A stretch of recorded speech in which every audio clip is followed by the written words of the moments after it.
গোয়েন্দাদের হাতে ইতিমধ্যে একটা ব্লুপ্রিন্ট এসে পৌঁছেছে, যে ব্লুপ্রিন্টে পরিষ্কার করে উল্লেখ আছে যে কিভাবে কোয়েটা সহ বিভিন্ন জায়গায় তিনি বৈঠক করেছেন। এবং তথ্য দিয়ে বলবো আমি, 29 অক্টোবর 2023 সালে জাহির বেলুচিস্তানের কোয়েটায় আল আকসা স্টর্ম সম্মেলনে উপস্থিত ছিলেন। সেই জাহিরই নভেম্বর মাসে আবার করাচিতে তুফানি আকসা সম্মেলনে উপস্থিত ছিলেন। এই তুফানি আকসা, আল আকসা স্টর্ম, এই প্রত্যেকটাই কিন্তু ভারত বিরোধী ছক, সেই ছক করার জন্যই এই সমস্ত সম্মেলনগুলো অনুষ্ঠিত হয়েছিল এবং সেই সমস্ত জায়গায় চিফ গেস্ট হিসেবে উপস্থিত ছিলেন এই নাজি জাহির। এবং সব থেকে গুরুত্বপূর্ণ, নাজি জাহির কিন্তু অত্যন্ত সূক্ষ্ম মাথার প্লেয়ার, যেটা আমরা ইতিমধ্যে তথ্য পেয়েছি গোয়েন্দা মারফত। এবং গোয়েন্দা মারফত যে তথ্য এসে পৌঁছচ্ছে, এই নাজি জাহির কিন্তু তার একটা স্পেশাল উইংস আছে হামাসদের মধ্যে, তিনি অন্যতম গুরুত্বপূর্ণ নেতা, কারণ তিনি প্লটিং করতে খুব ভালো পারেন। এবং সেইখানে দাঁড়িয়ে গোয়েন্দাদের এটা মনে হচ্ছে যে বিভিন্নভাবে বিভিন্ন বিস্ফোরক যে পদার্থ, সেইগুলো কিন্তু গাজা থেকে বা বলা ভালো হামাসের কাছ থেকে পাকিস্তান পাচ্ছে এবং পাকিস্তানি জঙ্গি সংগঠনগুলো পাচ্ছে। গোয়েন্দারা বলছে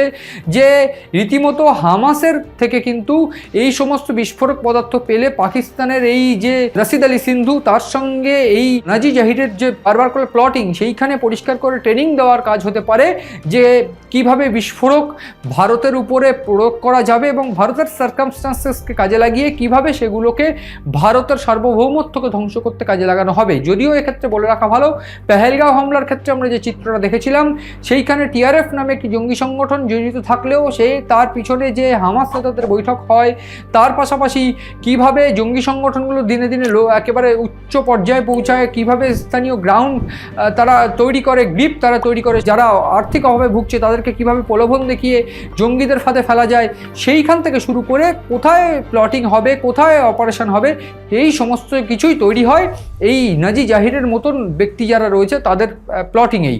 ফলে সেই জায়গায় দাঁড়িয়ে নাজি জাহিরের সঙ্গে এই রশিদ আলী সিন্ধুর বৈঠক কিন্তু বারবার করে প্রশ্ন তুলে দিচ্ছে ভারতের দিকে যে আবার কোনো প্ল্যান, এবং তা যদি হয় সেক্ষেত্রে তো ভয়ানক হবে।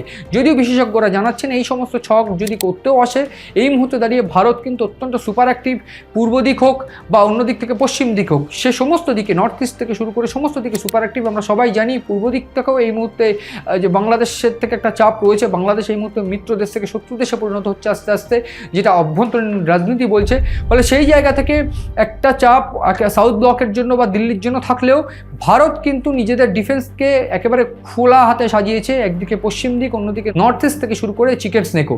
ফলে সব মিলিয়ে এই নাজি জাহির থেকে শুরু করে রশিদ আলী সিন্ধুর বৈঠক, তাদের যে ব্লুপ্রিন্ট, তাদের যে ছক, কিভাবে বিস্ফোরক এনে কিভাবে প্লটিং করে কোন জায়গাগুলোকে টার্গেট করে এই অপারেশন, সমস্ত কিছু বানচাল হয়ে যাবে। এবং যদি সেই সমস্ত প্ল্যানিং করতে যায় বা ছক করতে যায়, যদি সন্ত্রাস ভারতের উপর ছড়াতে যায়, তাহলে অপারেশন সিঁদুর হতে বা অপারেশন সিঁদুরের থেকে ভয়ানক কিছু হতে ভারত যে সময় নেবে না, ভারত যে শেষ করে দেবে পাকিস্তানকে, সেই হুঁশিয়ারি কিন্তু রাজনাথ সিং থেকে শুরু করে ভারতের প্রধানমন্ত্রী নরেন্দ্র মোদী খোদ দিয়েছেন।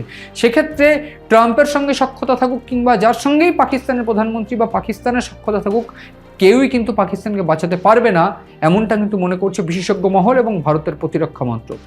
সব মিলিয়ে পাকিস্তানের কি পরিণতি হয়, পাকিস্তান এই জঙ্গিবাদের মাধ্যম দিয়ে ভারতের উপর সন্ত্রাসবাদ নামিয়ে আনা বা ভারতের সার্বভৌমত্ব আঘাত করার যে ছক, সেই সমস্ত কিছু থেকে কবে দূরে সরে আসে এবং এই সমস্ত কিছু কবে পাকিস্তান বন্ধ করে, সেই সমস্ত দিকেই নজর। এবং যদি পাকিস্তান এগুলো চালাতে থাকে তাহলে পাকিস্তানের শেষ পরিণতি কী হবে, সেই সমস্ত দিকে নজর রয়েছে আমাদের। নজর রাখুন আপনারাও সিএন ডিজিটাল ও ইনসাইটে।